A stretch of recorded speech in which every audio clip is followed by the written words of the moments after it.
Are you a Gen X woman over 50? You think you're losing your mind? Me too!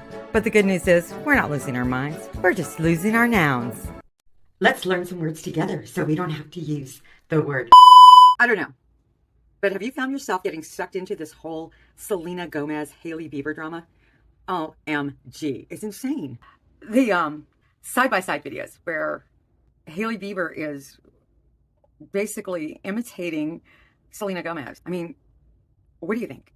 Do you think that this is really happening? Is it coincidence? It just seems like too many videos to be a coincidence. And it really set me down so many different rabbit holes on this whole subject. I mean, why? It is called retroactive jealousy. Yeah, it's a thing. Retroactive jealousy is when one partner is feeling threatened by their partner's past relationships, resulting in, say, stalking your partner's ex online, watching their social media. I'm sure all of us have had this experience in our lives at least once in a relationship. However, it can become obsessive for some.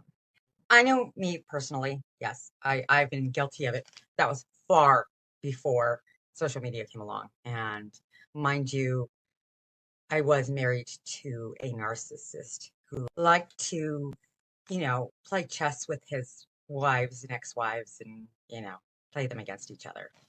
Mind you, I was 20 years old when we got married. So that's his part. Okay, my part in it was that I allowed to let that shape my life for many years until I got sober. And then all of a sudden, whenever he'd get into an argument with her on the phone, instead of, standing behind her and saying, yeah, don't forget this and don't forget that, I would just kind of say, well, if you're going to argue with her, can you take the phone in the other room so I can go to sleep? Because I got to get to work tomorrow. So that was the change in me where I just stopped buying into that behavior. So I did a little research. Verywell.com. They have some causes and signs. The behaviors associated with retroactive jealousy include a fixation, often extreme, on a partner's romantic and sexual history to the point that it is pervasive or obsessive, obsessively asking their partner about their past. Frequent reassurance seeking about the current relationship. Intrusive behaviors such as tracking their partner's exes on social media. I told you about that. And suspicion of the partner without valid evidence. Checking your partner's texts, browser history, or other private communication. Following your partner to work or other places. And trying to trick their partner into confessing wrongdoings or starting fights. Oh my gosh. My ex actually used to do that. He would take the day off from work to stalk me when we were married and follow me to see what I was doing. He also had a recording device that every time I picked up the phone, as soon as my voice started talking, it started recording me. So I guess he might have had a little bit of that. And maybe my retroactive jealousy wasn't that bad because, yeah, I never did that.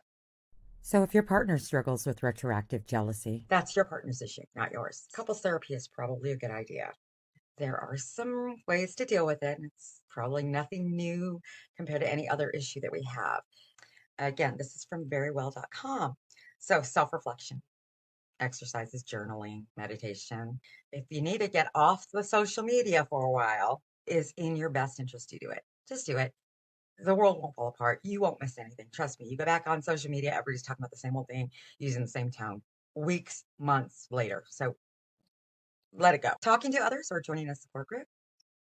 Working on lowering stress levels, accepting that everyone has a past and that the past cannot be changed. And for people who have been affected by it because of their health, there's medication for mental disorders. So, talk to your doctor.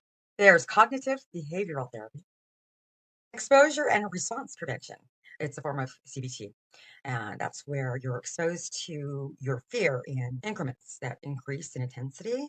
It's supported in not neutralizing your anxiety with your compulsions. Acceptance and commitment therapy.